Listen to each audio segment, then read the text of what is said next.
Hello everyone, welcome back to literature paper. मैं मधु पांडे। आज हम लोग देखने वाले हैं poem to his coy mistress के बारे में, जिसको लिखा है एंड्रयू मार्वल ने। तो शुरू करते हैं। एंड्रयू मार्वल ये इंग्लिश पोएट, पॉलिटिशियन और सैटरिस्ट थे। 1650 से 1652 के बीच में कहा जाता है कि इन्होंने ये पोएम लिखी थी। पहली बारी पब्लिश हुई थी 1681 में, इनकी मौत की काफ़ी समय बाद। एंड्रयू मार्वल ये बिलोंग करते हैं मेटाफिजिकल पोएट्स में, जैसे कि जॉर्ज हर्बर्ट, जॉन डन थे। मेटाफिजिकल मतलब होता है चीज़ों को बढ़ा चढ़ा के बताना, किसी भी चीज़ को किसी भी चीज़ से कंपेयर करके बताना। इनकी पोएम्स में इमेजिनेशन और विट बहुत अच्छा यूज़ होता है।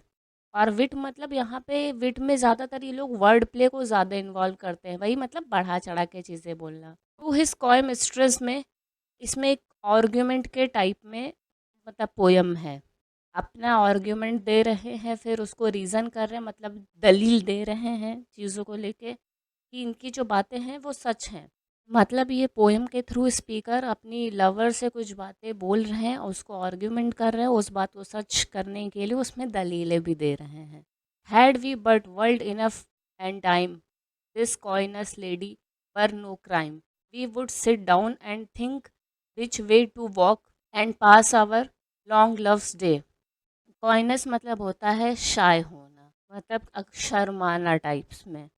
स्पीकर शुरू करते हैं कि अगर हमारे पास दुनिया भर का समय होता तो जो तुम्हारी ये कॉइनेस है, तो तुम्हारा ये शर्माना है, तब ये कोई क्राइम नहीं होता, तब ये कोई गुनाह नहीं होता, शायद मुझे अच्छा भी लगता। मतलब ये मैं सब टेक्स्ट बता रही हूँ। बट हमारे पास मतलब कहना है स्पीकर की ज़्यादा टाइम नहीं है। हम लोग बैठते सोचते कि कहाँ जाना है, थोड़ा टाइम पास करते हैं, बट हमारे पास टाइम नहीं है। कैसे हमें दिन बिताना है हम सोचते। How by the Indian Ganga's side shouldest rubies find, I by the tide of Humber would complain। मतलब तुम गंगा के किनारे बैठ के रूबीज ढूंढती और ये हम्बर के किनारे बैठ के कंप्लेन करते या कर सकते। मतलब ये कहना ये चाहते हैं कि हम लोग दूर दूर रहते, हम लोग ऐसा दूर दूर एक तरीके से रह सकते, बट हमारे पास इतना टाइम नहीं है। मतलब ये लॉन्ग डिस्टेंस रिलेशनशिप नहीं चाहते। I would love you 10 years before the flood and you should if you please refuse till the conversion of the juice.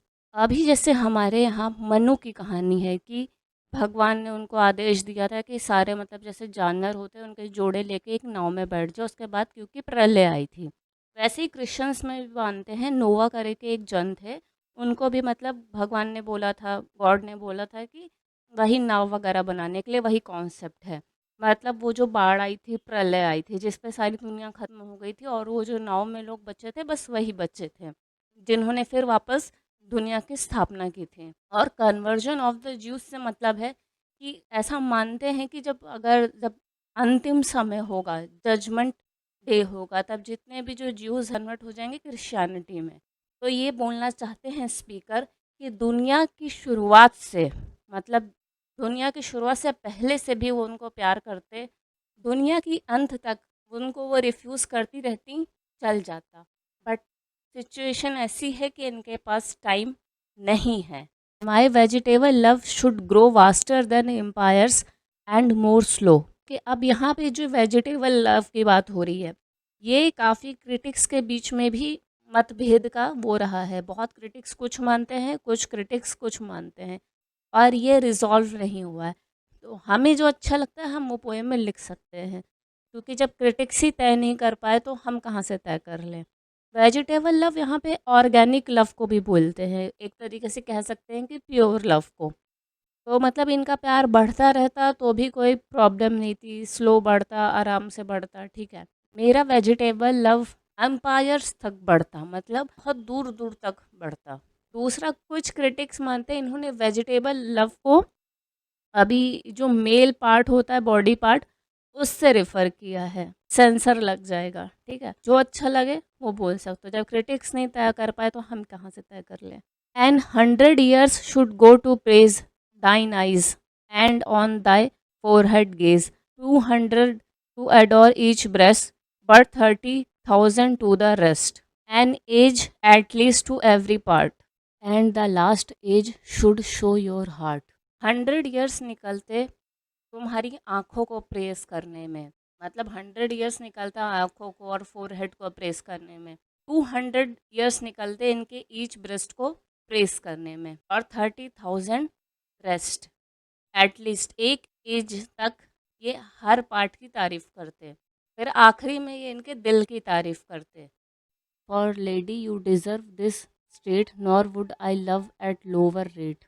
ये सब चीज़ें तुम डिज़र्व करती हो, इतने स्लो रेट पे प्यार करना मेरा तुम डिज़र्व करती हो, और इससे ज़्यादा और लोअर मैं करना भी नहीं चाहता, पर इनकी सिचुएशन अलग है, इनके पास टाइम नहीं है।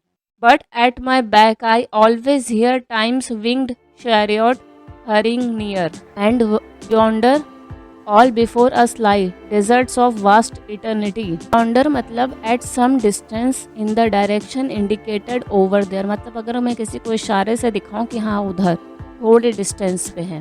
चैरियट मतलब बग्गी, मतलब एक तरीके से पीछे बोल रहे हैं कि वो मेरे पास समय का रथ का पहिया आ रहा है, और एक तरफ बोल रहे हैं कि मतलब एक तरीके से कहते सामने की तरफ रेत पड़ी है इटर्निटी की, मतलब एक तरीके से रथ का पहिया आएगा, टाइम आएगा तो मर जाएंगे, और फिर जो इटर्निटी एज एन घोस्ट या जो भी है वैसे है। Thy beauty shall no more be found, nor in thy marble vault shall sound my echoing song. Then bombs shall try that long preserved virginity, and your quaint honor turn to dust, and into my ashes all my lust. The graves a fine and private place, but none I think to their embrace.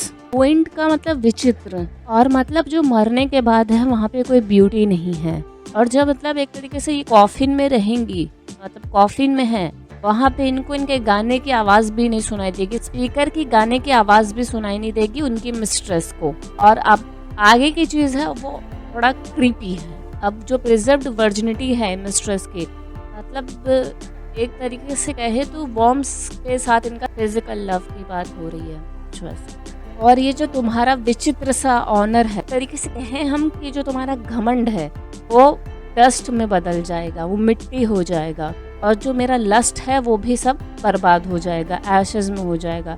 जो grave है वो fine जगह है, private place है, और जो कब्र है वो इम्प्रेस करने के लिए नहीं है, मतलब किसी को गले लगाने के लिए नहीं है। ओके तो मतलब अब यहाँ तक जो चीज़ें हैं वो उनका आर्ग्यूमेंट थे, एक तरीके से उन्होंने वो आर्ग्यूमेंट जीत लिए हैं, मिस्ट्रेस अब रेडी है। आगे क्या बोल रहे हैं? Now therefore while the youthful hue sits on thy skin like morning dew, and while thy willingly soul transpires at every pore with instant rise, now let us sport us while we may, and now like morose birds of prey. prey मतलब होता है an animal that is hunted and killed by another for food, मतलब किसी कोई bird एक तरीके से दूसरे बर्ड को हंट कर रही है खाने के लिए। एमोरस मतलब होता है शोइंग फीलिंग और रिलेटिंग टू सेक्सुअल डिज़ायर। ट्रांसपायर्स मतलब होता है कम टू बी नोन, की रिवील्ड, किसी चीज़ का खुलासा या पता चलना। अभी तक तो इनकी ग्रेव की बातें कर रहे थे स्पीकर, अब कह रहे हैं कि भाई अब जब तक तुम्हारा यूथफुल ह्यू बचा है, मतलब अभी जब तक तुम यंग हो, जैसे कि तुम्हारे स्किन पे जो यूथ है वो मॉर्निंग ड्यू की तरह बैठी है, मतलब यही कहना चाहते हैं कि जब तक जो तुम्हारे अंदर की आग है तुम्हारे पोर्स से दिख रही है, मतलब तुम्हारे स्किन पे दिख रही है, उसकी बात हो रही है। Now let us sport us while we may, and now like amorous birds of prey rather at once our time devour than languish in his slow chapped power, let us roll all our strength and all our sweetness up into one ball. English मतलब होता है grow week, मतलब इंसान जानवर human सबके लिए use हो सकता है। और ये जो टर्म है मेटाफर है, like amorous birds of prey. Amorous मतलब शोइंग फीलिंग और रिलेटिंग टू सेक्सुअल डिज़ायर, मतलब एक तरीके से यही कि इनको लव मेकिंग कर लेनी चाहिए जब तक ये लोग कर सकते हैं, वरना मर जाएंगे तो फिर क्या फ़ायदा। डिवोर मतलब होता है ईट, फूड और प्रे हंगरली और क्विकली, हिंदी में देखें तो लालच से खाना। और मतलब यहाँ पे जल्दी जल्दी खाने से मतलब है आराम आराम से खाने से अच्छा जल्दी खा ले, मतलब लव मेकिंग कर ले, समय बर्बाद ना करें। और ये बोल रहे हैं कि हमें अपनी स्ट्रेंथ को मिला लेना चाहिए और एक बॉल की तरह बन जाना चाहिए। And tear our pleasures with rough strive through the iron gates of life, thus though we cannot make our sun stand still yet we will make him run. अब मतलब इन्होंने जो फिजिकल लव को एक मतलब दूसरी दुनिया में जाने तक की मतलब ऐसी बात कही है। तो आयरन गेट्स ऑफ लाइफ मतलब ये एक तरीके से एक चीज़ से निकल के दूसरी चीज़ में जा रहे हैं। स्ट्राइफ मतलब होता है एंग्री और bitter disagreement over fundamental issue, conflict, और हिंदी में कहे तो कलह, संघर्ष। एंड हियर और प्लेजर्स विद रफ स्ट्राइफ का मतलब यहाँ पे पैशन की बात हो रही है। हम सन को तो नहीं रोक सकते, मतलब हम समय को तो नहीं रोक सकते, समय को कंट्रोल नहीं कर सकते, बट हम अपने टाइम को जल्दी बिता सकते हैं। एक तरीके से भी मतलब है हम लोग अगर फिजिकली इन्वॉल्व रहेंगे तो हमें टाइम का उतना ऐसा पता नहीं चलेगा या समय ऐसे जल्दी बीत जाएगा। ये पोएम आयम्बिक टेट्रामीटर में लिखी गई है। इसके राइम्स कपलेट्स में है और जो फर्स्ट वर्स है पैराग्राफ का वो 10 कपलेट का है और सेकंड 6 और थर्ड 7। तो इसी के साथ मैं ये वीडियो एंड करती हूँ। जैसा भी लगा है कमेंट करके बताओ, अच्छा लगा है तो लाइक करो। चैनल पे पहली बार हो और अभी तक चैनल सब्सक्राइब नहीं किया तो चैनल सब्सक्राइब करो, साथ ही साथ बेल आइकन प्रेस कर दो तो जब भी मैं न्यू वीडियो डालूँ तो उसकी नोटिफिकेशन मिल जाए। ये रही मेरे इंस्टाग्राम की आईडी, हम मुझे फॉलो कर सकते हो, तो जो भी डाउट रहेगा डायरेक्ट डीएम कर सकते हो। Thanks for watching, see you next time, bye bye.